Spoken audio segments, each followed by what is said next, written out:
രണ്ടാമതായിട്ട് നാം കാണുന്നത് തളർവാദികൾ, പാരലൈസ്ഡ് പീപ്പിൾ. അവിടെ നാം വായിക്കുന്നത് എന്താണ്? പക്ഷവാതക്കാരായിട്ടുള്ള പലരും, മുടന്തന്മാരായിട്ടുള്ള പലരും എന്ത് ചെയ്തു?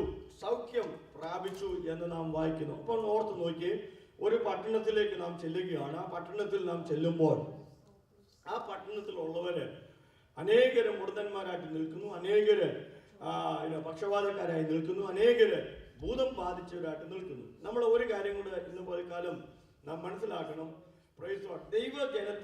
ദൈവത്തിന്റെ ജനത്തിന് വിടുതൽ പ്രാപിക്കുവാൻ കഴിയാതെ, ദൈവജനത്തിന് സന്തോഷിപ്പാൻ കഴിയാതെ, ഒരു പട്ടണത്തെ ആകട്ടെ, ഒരു സഭയാകട്ടെ, ഒരു ഭവനത്തെ ആകട്ടെ, വ്യക്തിപരമായിട്ടുള്ള നമ്മുടെ ജീവിതത്തിലാകട്ടെ, പിശാച് നമ്മുടെ സന്തോഷത്തെ കെടുത്തിക്കളയുവാൻ നോക്കുന്നവനാണ്. എന്നാൽ ഇന്ന് പകൽക്കാലം നാം വിടുതൽ പ്രാപിച്ചു കഴിയുമ്പോൾ, ദൈവത്തിന്റെ വചനം അതിന്റെ പ്രവൃത്തി ചെയ്തുകൊണ്ടിരിക്കുമ്പോൾ തന്നെ, പ്രൈസ് ലോർഡ്, ഹല്ലേലൂയ, ഇന്ന് പകൽക്കാലം നമുക്ക് നഷ്ടപ്പെട്ടിരിക്കുന്ന സന്തോഷം ദൈവം എന്ത് ചെയ്യുന്ന ദൈവമാണ്?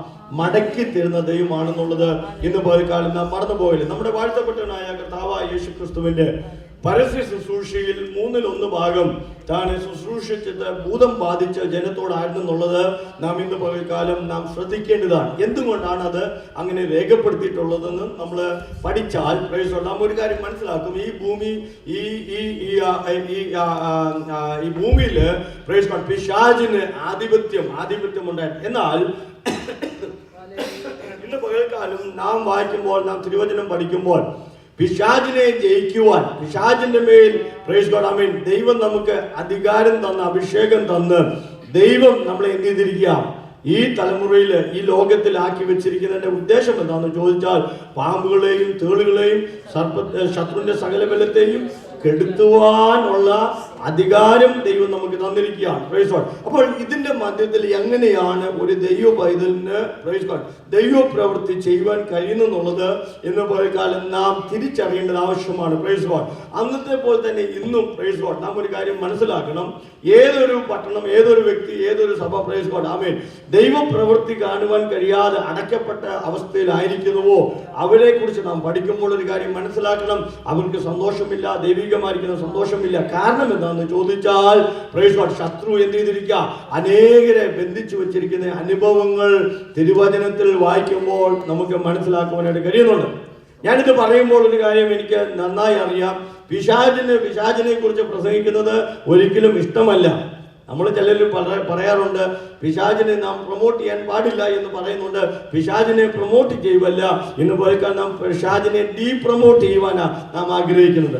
പിശാചിന്റെ ശക്തിയെ നാം കൂട്ടുവാനല്ല, പിശാചിന്റെ ശക്തിയെ നാം കുറയ്ക്കുവാനാണ് ഇന്ന് പോലെക്കാലം ദൈവം നമ്മളെ ഹല്ലേലൂയ ഗ്ലോറി ടു നമ്മളെ കുറിച്ച് ആഗ്രഹിക്കുന്നുള്ളത് നാം മനസ്സിലാക്കിയാൽ പ്രൈസ് ലോർഡ് ഹല്ലേലൂയ നമ്മളിലെ അധികാരം, നമ്മളിലെ അഭിഷേകം ഇന്ന് പകൽക്കാലം പ്രൈസ് ലോർഡ് ഹല്ലേലൂയ പിശാചിനെ ജയിക്കുവാൻ പ്രൈസ് ഗോഡ് ഉതകുന്നതാണെന്നുള്ളത് ഇന്ന് പകൽക്കാലം നാം തിരിച്ചറിയുവാനായിട്ട് ദൈവജനം ഇന്ന് പകൽക്കാലം ഉത്സാഹിക്കണം. മർക്കോസിന്റെ സുവിശേഷം അതിന്റെ 3-ാം അധ്യായം 13-ാം വാക്യത്തിലേക്ക് നമ്മുടെ ശ്രദ്ധ നമുക്ക് തിരിക്കാം. മർക്കോസിന്റെ സുവിശേഷം 3-ാം അധ്യായത്തിന്റെ 13-ാം വാക്യം നാം ശ്രദ്ധിച്ച് പഠിക്കുമ്പോൾ ഇങ്ങനെ നാം കാണുന്നു. പല ഭാഗങ്ങളിൽ പ്രൈസ് ഗോഡ് ആമേൻ കർത്താവ് തന്റെ ശിഷ്യന്മാരെ തെരഞ്ഞെടുത്ത് അയക്കുന്നതായിട്ട് നാം കാണുന്നുണ്ട്.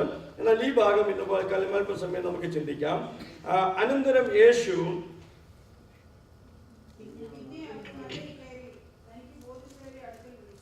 ഞാൻ മത്തായി എടുത്തത്. ഓക്കെ, മർക്കോസ് 3:13.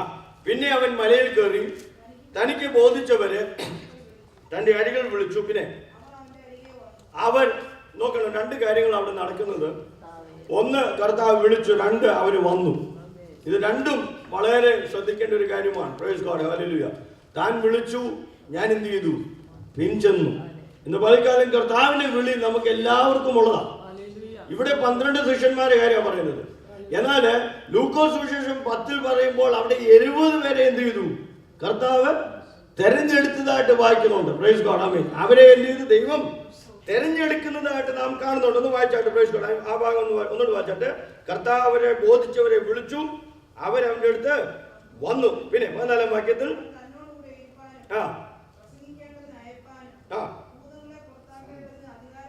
നോക്കണം, 3 കാര്യങ്ങളാണ് അവിടെ പറയുന്നത്. 1 തന്നോടുകൂടെ ഇരിക്കണം. 1 കർത്താവിനോട് കൂടെ നാം എന്ത് ചെയ്യണം? സ്തോത്രം. നാം ദൈവസന്നിധിയിൽ എത്രമാത്രം സമയങ്ങൾ ചെലവഴിക്കാൻ ഒക്കുമോ അത്രയും നമ്മുടെ ജീവിതത്തിൽ എന്താണ്?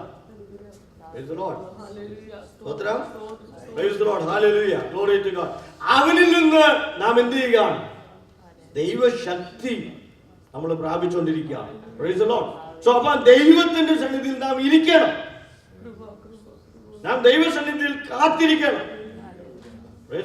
ദൈവസന്നിധിയിൽ നാം ഇരിക്കുന്നത് എന്തിനാണെന്ന് ചോദിച്ചാൽ അവനിൽ നിന്ന് നാം ചിലത് എന്ത് ചെയ്യണം?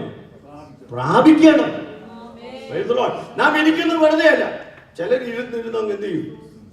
അങ്ങ് മുരടിച്ചു പോകുന്നവരെ അനേകരെ കണ്ടിട്ടുണ്ട്. ചിലർ ഉപവാസമൊക്കെ ഇരിക്കുന്നതൊക്കെ അവരങ്ങ് ക്ഷീണിക്കുന്നില്ല, അങ്ങ് വാടിപ്പോകുന്ന ചിലരെ ഞാൻ കണ്ടിട്ടുണ്ട്.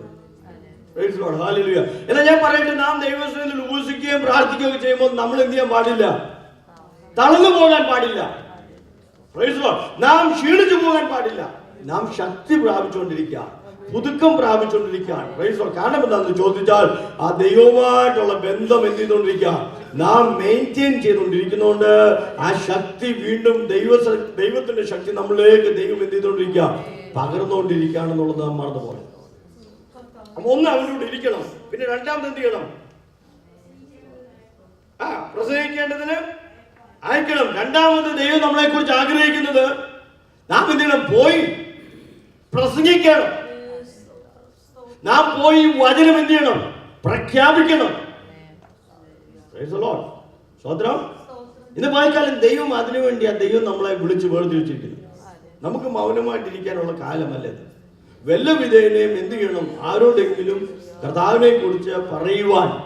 കാരണം എന്ന് ചോദിച്ചാൽ നമ്മൾ പറയുവാൻ തുടങ്ങുമ്പോഴാണ് അവിടെ എന്ത് ചെയ്യുന്നത്? ദൈവത്തിന്റെ പ്രവൃത്തി വെളിപ്പെടുന്നത്. നോക്കണമേ, അവിടെ കർത്താവ് പറഞ്ഞത് നിങ്ങൾ എന്ത് ചെയ്യണം? നിങ്ങൾ പ്രസംഗിക്കണം. പിന്നെന്താ വേണ്ടത്? ഭൂതങ്ങളെ പുറത്താക്കുവാൻ ഞാൻ നിങ്ങൾക്ക് എന്ത് ചെയ്യുന്നു? അധികാരം തരുന്നു. Price God, hallelujah. കർത്താവ് അപ്പോൾ ഒന്നാമത് ചെയ്ത് എന്താന്ന് ചോദിച്ചാൽ, പ്രൈസ് ഗോഡ്, ഹല്ലേലൂയ, കർത്താവ് അവരെ നിയമിച്ചു എന്ന് നമ്മുടെ വാക്യത്തിലോ? കർത്താവ് അവരെ എന്ത് ചെയ്തു? നിയമിച്ചു എന്ന പദത്തിന് നാം ഓർഡൈൻഡ് എന്നും അതുപോലെ തന്നെ പ്രൈസ് ഗോഡ് ആമീൻ അയച്ചു എന്നും എഴുതിയിട്ടുണ്ട്. Price God, hallelujah. തിരുവചനം നാം പഠിക്കുമ്പോൾ അപ്പോസ്തലൻ എന്ന് പറഞ്ഞാൽ എന്താ? ചിലരൊക്കെ വന്ന് പറയാറുണ്ട് അപ്പോസ്തോലിക ശുശ്രൂഷ ചിലർക്കൊക്കെ എന്ത് ചെയ്യാറുണ്ട്? ലഭിക്കാറുണ്ട്. ഈ അപ്പോസ്തോലിക ശുശ്രൂഷ എന്ന് പറഞ്ഞാൽ എന്തുവാ? അയക്കപ്പെടുക എന്നുള്ളൂ.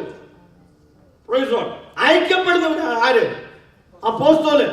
എന്നാൽ അയക്കപ്പെടുന്നവർക്ക് ദൈവം അവരോട് കൂടെ ഉണ്ടെങ്കിൽ എന്ത് ചെയ്യും? അത്ഭുതങ്ങളും അടയാളങ്ങളും വീര്യപ്രവൃത്തികളും എല്ലാം അവരുടെ കയ്യാൽ ദൈവം എന്ത് ചെയ്യും? പ്രവർത്തിക്കുന്ന ദൈവമാണ്. അപ്പോൾ അപ്പോസ്തലന്മാരെ ദൈവം ഒന്നാമത് എന്ത് ചെയ്തു? നിയമിച്ചു. നിയമനം, റിക്രൂട്ട്മെന്റ് ആണ്. കർത്താവിന്റെ വേലക്കാരായി കർത്താവിന്റെ വചനം അറിയിക്കുവാൻ, കർത്താവിൽ നിന്ന് പ്രാപിച്ചത് മറ്റുള്ളവർക്ക് പങ്കിടുവാൻ ദൈവം അവരെ എന്ത് ചെയ്തു? നിയമിച്ചു. നിയമനം കൊണ്ട് മാത്രമായില്ല. പ്രൈസ് ഗോഡ്, ആമേൻ. പിന്നീട് പറയുന്നത് പിശാച് അവൻ തന്നോട് ഒന്ന് വായിച്ചാട്ട്, പ്രൈസ് ഗോഡ്, ആമേൻ, ഭൂതങ്ങളെ പുറത്താക്കുവാനും അധികാരം. പ്രൈസ് ഗോഡ്, ആമേൻ. അപ്പം ഇന്ന് പകൽക്കാലം നമ്മളെ നിയമിച്ചവൻ നമുക്ക് എന്ത് തന്നിട്ടുണ്ട്? അധികാരം തന്നിട്ടുണ്ട്. എന്തിനാ ദൈവം നമുക്ക് അധികാരം തന്നിരിക്കുന്നത്? ഭൂതങ്ങളുടെ മേൽ, ഭൂതാത്മാക്കളുടെ മേൽ ഉള്ള അധികാരം ദൈവം നമുക്ക് തന്നിരിക്കുക. Praise God, hallelujah. ഫിലിപ്പോസ് ഇത് അറിയത്തില്ലായിരുന്നു. ഫിലിപ്പോസ് പ്രസംഗിക്കാനാണ് പോയത്. പക്ഷെ വചനം കേട്ടോണ്ടിരുന്നപ്പോൾ എന്താ നാം വായിക്കുന്നത്? ഭൂതങ്ങൾ എന്ത് ചെയ്തു? അലറിക്കൊണ്ട്. ഭൂതങ്ങൾ അലറി ഓടുക.